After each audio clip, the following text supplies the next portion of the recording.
পৌষের শীতে উষ্ণতা ছড়াচ্ছে সরিষা ফুল। হলুদ সবুজের মিশেলে ছেয়ে গেছে বিস্তীর্ণ প্রান্তর। সরিষা আবাদের আরো খবর জানাতে সিরাজগঞ্জ থেকে যুক্ত হচ্ছেন সহকর্মী গোলাম মোস্তফা রুবেল। রুবেল, এবার সরিষার ফলন কেমন, আর শীতের কারণে কি কোনো প্রভাব পড়েছে কিনা ফলনে, উৎপাদনে, জানাবেন। নাবিলা, আপনারা জানেন যে সিরাজগঞ্জ জেলা একটি কৃষি নির্ভরশীল জেলা। এই জেলায় কিন্তু সবচেয়ে বেশি সরিষা উৎপাদন হয় সারা বাংলাদেশের মধ্যে। চলনবিল অধ্যুষিত এই জেলায় কিন্তু এবছরে ব্যাপক পরিমাণ সরিষা এবং মধু উৎপাদন হচ্ছে। কৃষি অধিদপ্তরের হিসেব অনুযায়ী প্রায় এবছরে সরিষা এবং মধু মিলে 1100 কোটি টাকার কিন্তু একটি বাণিজ্য করবেন কৃষক। দেখার চেষ্টা করি, আপনি দেখতে পারবেন যে আসলে কি একদম হলুদের সমারোহ পুরো মাঠ জুড়ে। যেহেতু দু চোখে যত দূর যায় তত দূর পর্যন্ত কিন্তু শুধু হলুদের সমারোহ এবং মৌমাছিদের যে ছুটে চলা মধু আহরণের ব্যস্ত সময় কিন্তু পার করছে আসলে মৌমাছিগুলো। কৃষি অধিদপ্তরের হিসেব অনুযায়ী এবছরে সিরাজগঞ্জে 90,555 হেক্টর জমিতে সরিষা চাষ করা হচ্ছে।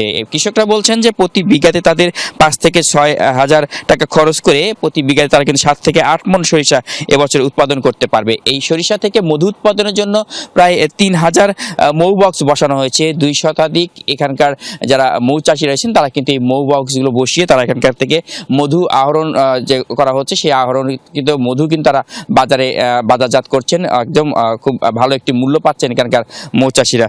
এবছরে বিশেষ করে কৃষি অধিদপ্তর জানিয়েছেন আমাদেরকে যে এবছরে প্রায় এখানে 1.5 লক্ষ টন এখানে সরিষা কিন্তু তাদের একটি লক্ষ্যমাত্রা রয়েছে। একই সাথে কিন্তু 450 টন এখানে মধু উৎপাদন করা হবে, যার দুটি মিলে কিন্তু বাজার মূল্য হবে 1100 কোটি টাকা, যা কিনা সিরাজগঞ্জের কৃষকদের জন্য বড় একটি সফলতা আসে এই মধু এবং সরিষা থেকে। যে কারণে কিন্তু সরিষা উৎপাদনের জন্য এখানকার কৃষকরা কিন্তু ব্যাপকভাবেই তাদের সেই সরিষা চাষগুলো করে যাচ্ছে। এবছরে আবহাওয়া অনুকূলে থাকার কারণে কিন্তু সরিষার চাষ কিন্তু অনেকটাই সুন্দর হয়েছে। আমরা দেখতেই পাচ্ছি যে মাঠ জুড়ে শুধু হলুদের সমারোহ।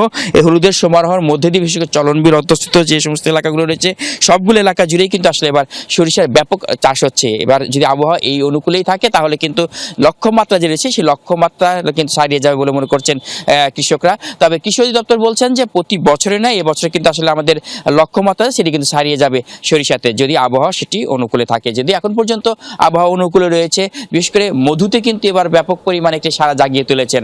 আপনারা জানেন দেশের বড় বড় যে সমস্ত কোম্পানিগুলো রয়েছে তারা কিন্তু সকলেই সিরাজগঞ্জ থেকে মধু সংগ্রহ করছেন তাদের সেই মধু যে বাজারজাতকরণ করার জন্য।